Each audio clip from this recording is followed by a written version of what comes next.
नमस्कार। राजकीय महाविद्यालय बिजोलियाँ के ऑनलाइन भूगोल शिक्षण क्रम में आज हम बीए तृतीय वर्ष के सेकंड पेपर विश्व का प्रादेशिक भूगोल में ऑस्ट्रेलिया और न्यूजीलैंड के बारे में पढ़ेंगे। ये जो हमारा पेपर है, इसमें हम अलग अलग महाद्वीप और उनके देशों के बारे में अध्ययन कर रहे हैं। और ये बीए तृतीय वर्ष में इसलिए आता है कि इसका पूरे विश्व का एक ओवरव्यू विद्यार्थी के मस्तिष्क पर आ जाए। जैसा कि हम पहली की कक्षाओं में आपसे बात करते रहे हैं कि आप नियमित रूप से एटलस का अध्ययन करें, उसमें अलग अलग देशों की मानचित्रों को देखें, अलग अलग महाद्वीपों की अवस्थितियों को पहचानें और जिन को आप जितना अच्छा तरीके से आप पहचानेंगे उतने ही हम जो इस अध्ययन क्रम में जो हम नाम लेंगे अलग अलग जगह का, तो हमारे माइंड में वो लोकेट होती जाएगी।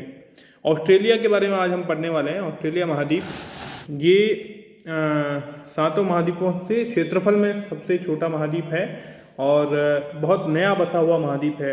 बेसिकली यूरोप के लोगों ने ही ऑस्ट्रेलिया महाद्वीप में जाकर अपने बसाव को वहाँ फैलाया है।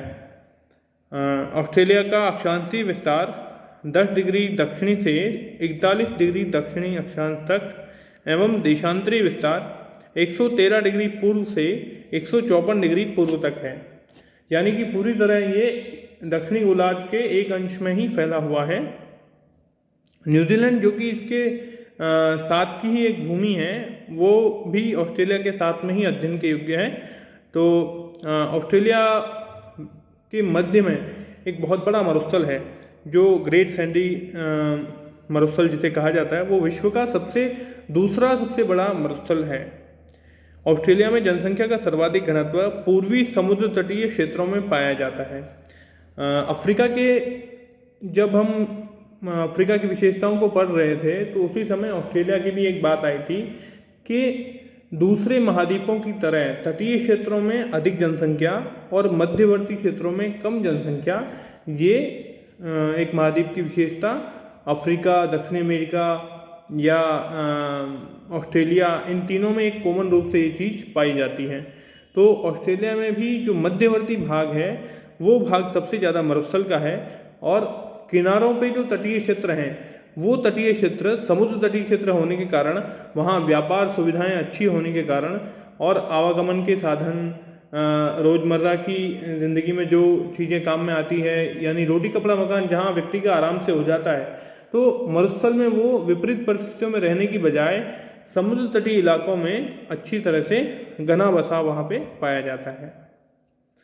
ऑस्ट्रेलिया की खोज में तस्मान और कुक की साहसिक यात्राओं का अधिक महत्व पाया जाता है। जैसा कि हमने पढ़ा था कि अंधकार युग के बाद यूरोप के कई सारे साहसी नाविक इस विश्व की यात्राओं पर गए और उन्होंने कई नए देशों की या नए रास्तों की खोज की। उसी में से एक तस्मान और एक कुक, ये दोनों जो साहसी नाविक थे, इन्होंने ऑस्ट्रेलिया के जो महाद्वीप है उसकी खोज की और यूरोप के लिए उसको सुगम बनाया। तस्मान ने 1641 में ऑस्ट्रेलिया की यात्रा की। वह पहला व्यक्ति था जिसने ऑस्ट्रेलिया के दक्षिणी भाग का पता लगाया। कुक ने ऑस्ट्रेलिया के संबंध में विस्तृत जानकारी दी। पहली बार 1769 में वह न्यूजीलैंड पहुंचा। 1770 में दूसरी यात्रा के दौरान वह ऑस्ट्रेलिया के दक्षिणी भाग को देखते हुए पूर्वी तट की ओर बढ़ा। ग्रेट डिवाइडिंग रेंज जो ऑस्ट्रेलिया का एक मुख्य पर्वत का एक श्रृंखला है, वो ज़्यादा ऊंचा नहीं है परंतु फिर भी महत्वपूर्ण है। जो ग्रेट डिवाइडिंग रेंज के कारण पूर्व स्थित पतली पेटी में अधिक वर्षा होती है और पश्चिम में स्थित भाग शुष्क और अर्ध शुष्क है।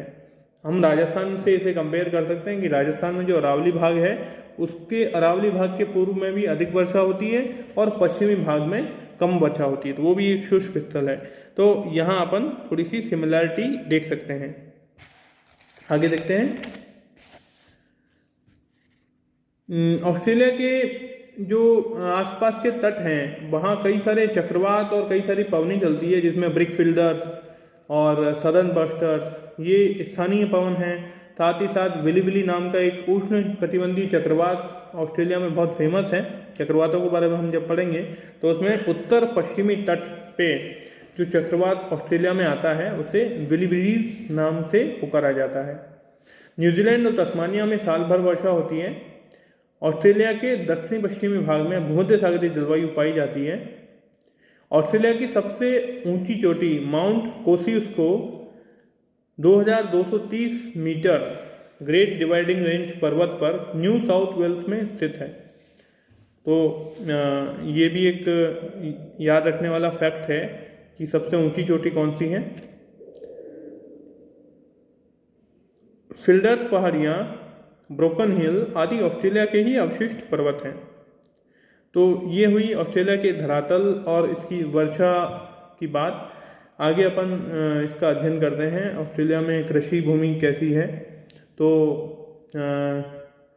सीमित क्षेत्रों में सिंचाई होती है, इसके बावजूद कुल कृषि भूमि के 90% भाग पर सिंचाई की सुविधा उपलब्ध है। एक ध्यान देने वाला तथ्य ये है कि ऑस्ट्रेलिया में हालांकि कई सारा भाग जो मुख्यतः मरुस्थल है, अनुपजाऊ है, परंतु बाकी बचा हुआ जो भाग है उस पर इतना सिस्टमेटिक ढंग से कृषि बागान विकसित किए गए हैं कि इनका उदाहरण दूसरे देशों में भी अनुकरणीय होता है कि वहाँ पर किस तरह से पशुओं को चराने के लिए रेंच की व्यवस्था की गई है और सीमित जगह पर सिंचाई द्वारा अच्छे कृषि उपजाऊ तरीके से की जा रही है। खनिज की जब हम बात करते हैं तो ऑस्ट्रेलिया में कोयले की अधिक उपलब्धता के कारण विद्युत का कम विकास हुआ है। यानी कोयला जो है वो सबसे ज़्यादा तीनों दक्षिणी महाद्वीप में, यानी कि अमेरिका, दक्षिण अमेरिका, अफ्रीका और ऑस्ट्रेलिया, ये तीनों दक्षिणी महाद्वीप हैं, इनमें से सबसे ज़्यादा कोयले का भंडार ऑस्ट्रेलिया में है। ऑस्ट्रेलिया में भी हमारे जगह को लोकेट करें तो न्यू साउथ वेल्स में कोयले का सर्वाधिक उत्पादन होता है। न्यू कैसल दक्षिणी गोलार्ध का सबसे बड़ा कोयला क्षेत्र है, जहां हंटर घाटी कोयला उत्पादन में महत्वपूर्ण स्थान रखती है। इसके बाद बॉक्साइट में विश्व में ऑस्ट्रेलिया प्रथम स्थान रखता है और सोने में भी कालगुल्ली और कुलगाड़ी खाने बहुत महत्वपूर्ण खाने हैं, जो अक्सर सोने की खानों में विश्व के सबसे अधिक उत्पादक क्षेत्रों में ये खानों का नाम आता है। जनसंख्या की बात करें तो ऑस्ट्रेलिया के दक्षिणी पूर्वी भाग में सबसे ज़्यादा दक्षिणी पूर्वी भाग में 90% जनसंख्या निवास करती है। यानी पूरी ऑस्ट्रेलिया की 90% जनसंख्या केवल एक भाग में, दक्षिणी पूर्वी भाग में निवास करती है। और जब हम इसके नक्शे की ओर देखेंगे तो गेहूं उत्पादक क्षेत्र जो मुख्यतः गेहूं और गन्ना उत्पादक क्षेत्र यहाँ देखने को मिलते हैं, और वो भी किनारे वाले भागों पर ही देखने को मिलते हैं, जो क्वींसलैंड और न्यू साउथ वेल्स की तरफ कुछ कुछ। तो जनसंख्या के वितरण पर जलवायु का काफ़ी प्रभाव पड़ा है। मूल जाति के लोगों की संख्या नगण्य है और मुख्यतः जो जनसंख्या है वो प्रवासीय है, यानी कि यूरोप से आकर लोगों ने ऑस्ट्रेलिया को बसाया है। आंकड़े देखते हैं कि 90% जनसंख्या ब्रिटिश प्रवासियों की है। मूल ऑस्ट्रेलियावासी वर्तमान समय में केवल पश्चिमी ऑस्ट्रेलिया में मरुस्थलीय प्रदेशों में पाए जाते हैं। ऑस्ट्रेलिया में कृषि, पशुपालन एवं उद्योग दक्षिण पूर्वी भाग में ही विकसित है। इसी भाग में जनसंख्या का केंद्रीकरण भी होता है। ऑस्ट्रेलिया के आंतरिक भाग में भेड़ पालन एवं क्वींसलैंड तथा उत्तरी प्रांत के उपोष्ण चरागाहों में गौ पशुपालन महत्वपूर्ण है। ऑस्ट्रेलिया में कुल कृषि भूमि के लगभग 25% भाग पर गेहूं की कृषि की जाती है। यहाँ न्यू साउथ वेल्स गेहूं का सबसे बड़ा उत्पादक है। ऑस्ट्रेलिया में गन्ने की कृषि मुख्यतः क्वींसलैंड के पूर्वी तटीय क्षेत्रों में की जाती है। ऑस्ट्रेलिया अपने उत्पादन का 40% से अधिक चीनी निर्यात कर देता है। हंटर घाटी को ऑस्ट्रेलिया का रूर भी कहा जाता है। रूर जो कि एक जर्मनी प्रदेश है और बहुत कोयला उत्पादक और औद्योगिक क्षेत्र है, वैसा ही हंटर घाटी भी कोयला उत्पादक होने के कारण उसे रूर कहा जाता है। उद्योगों के हिसाब से अगर ऑस्ट्रेलिया को देखें तो न्यू साउथ वेल्स और विक्टोरिया वही जगह जहाँ पे सबसे ज़्यादा जनसंख्या का बसाव पाया जाता है, वो औद्योगिक दृष्टि से भी सर्वाधिक विकसित है। सिडनी एवं मेलबोर्न महत्वपूर्ण औद्योगिक नगर है। ऑस्ट्रेलिया में मरे डार्लिंग बेसिन, ये नदियां हैं दो, मर्रे और डार्लिंग, ये नदियों का बेसिन गेहूं की कृषि से बहुत प्रसिद्ध है। ऑस्ट्रेलिया के विक्टोरिया क्षेत्र में लिग्नाइट कोयले का विशाल भंडार पाया जाता है। न्यू साउथ वेल्स की 60% जनसंख्या सिडनी में, विक्टोरिया की 80% जनसंख्या मेलबोर्न में और दक्षिणी ऑस्ट्रेलिया की 80% जनसंख्या एडिलेड में, तस्मानिया की 50% जनसंख्या हॉबार्ट जैसे बड़े नगरों में केंद्रित है। सिडनी ऑस्ट्रेलिया का सबसे बड़ा नगर है। इसके पश्चात मेलबोर्न और एडिलेड का स्थान आता है। एक बात ध्यान देने की है कि भारत जैसे देश में जहाँ पे जनसंख्या काफ़ी विशाल है और अधिकतर जनसंख्या महानगरों में है, परंतु विकेंद्रीकरण भी पर्याप्त मात्रा में पाया जाता है। ऐसा नहीं है कि कोई क्षेत्र बिल्कुल खाली हो, पर ऑस्ट्रेलिया में केवल 3-4 स्थानों पर ही जनसंख्या का पूरा केंद्रीकरण होता है, मेलबोर्न, एडिलेड और सिडनी। तो इन 3-4 जगह पर पूरे महाद्वीप की कह सकते हैं कि महाद्वीप की अधिकांश जनसंख्या इन 3-4 जगह पर केंद्रीकृत रूप से रहती है। मर्रे नदी सदावाहिनी नदी है, ये एनकाउंटर की खाड़ी में गिरती है। मर्रे बेसिन के पूर्वी भाग में पशुपालन की तुलना में कृषि अधिक महत्वपूर्ण है। ऑस्ट्रेलिया के कुल मांस पशुओं का लगभग 50% भाग क्वींसलैंड के सवाना प्रदेश में स्पीयर घास और बिगालो घास क्षेत्र में स्थित है। क्योंकि ऑस्ट्रेलिया यूरोपवासियों द्वारा बसाया गया है, इसलिए मांस उद्योग भी वहाँ पे पर्याप्त रूप से विकसित है और इसका काफ़ी भारी मात्रा में इसका इंपोर्ट एक्सपोर्ट भी होता है। तो ऑस्ट्रेलिया के मरुस्थलों में उत्तरी भाग में ग्रेट सैंडी मरुस्थल एवं तमानी मरुस्थल, मध्यवर्ती भाग में गिब्सन एवं सिम्पसन मरुस्थल, दक्षिणी भाग में ग्रेट विक्टोरिया मरुस्थल उल्लेखनीय है। इन क्षेत्रों को रिक्त ऑस्ट्रेलिया या एम्प्टी ऑस्ट्रेलिया नाम से जाना जाता है। ये ऐसे क्षेत्र हैं जहाँ जनसंख्या का बसाव नहीं के बराबर है, इसलिए इसे एम्प्टी ऑस्ट्रेलिया कहा जाता है। सोने के प्रसिद्ध खाने कालगुल्ली व पुलगाड़ी पश्चिमी ऑस्ट्रेलिया में स्थित है। ऑकलैंड न्यूजीलैंड का सबसे बड़ा नगर है। इसके बाद हम देखें कि ग्रेट डिवाइडिंग रेंज जो कि लगभग 4000 किलोमीटर लंबी है, उसकी सबसे ऊंची चोटी माउंट कोसी उसको विक्टोरिया प्रांत में स्थित, कम ऊंचाई के बावजूद इसकी चोटियां बर्फ से ढकी रहती है। तस्मानिया और न्यूजीलैंड में साल भर वर्षा होती है। इसके अलावा ऑस्ट्रेलिया की आयर झील खारे पानी की सबसे बड़ी झील है। यह समुद्र की सतह से भी अधिक गहरी है।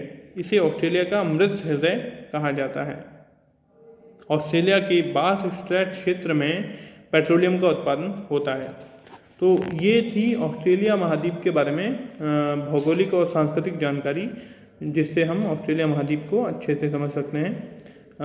ऑस्ट्रेलिया के बारे में हम और अगर जानना चाहें तो कई सारे ऑनलाइन वीडियोस हम देख सकते हैं जो यूट्यूब पे अलग अलग लोगों द्वारा बनाए गए हैं।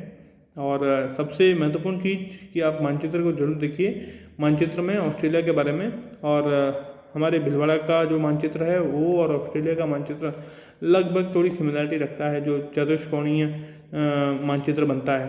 तो एक तरह से आपको एक अभ्यास भी होना चाहिए मानचित्र बनाने का। इसके अलावा महाद्वीपों के अध्ययन में हमने काफ़ी सारे महाद्वीप किए। हमारा विश्व का प्रादेशिक भूगोल जो पेपर है वो लगभग ऑनलाइन कोर्स में संपूर्ण हुआ है और ऑफलाइन क्लासेस जब तक नहीं होती हैं तब तक हम इन्हीं क्लासेस का रिवीजन करें और साथ ही साथ लिखने की भी प्रैक्टिस करें। जैसा परीक्षा में हम लिखने से अगर चूक गए तो परीक्षा का कोई अर्थ नहीं है। तो हम अगर सुनते सुनते पढ़ रहे हैं या कक्षा में भी हम जब बैठे बैठे देखते हैं तो उससे हमारी पढ़ाई पे ज़्यादा पॉजिटिव असर नहीं पड़ता जब तक हम इसमें पार्टिसिपेट ना करें या खुद से कोई मेहनत ना करें। तो अच्छा ये होगा कि आप पुराने पेपर भी सॉल्व कर सकते हैं या अपने से कुछ मानचित्र बनाकर कुछ रेफरेंस क्वेश्चन बनाकर आप लोग मेहनत कर सकते हैं और इन सवालों को हल करने की कोशिश कर सकते हैं। तो करते रहिए अध्ययन और मिलते हैं अगले क्लास में। धन्यवाद।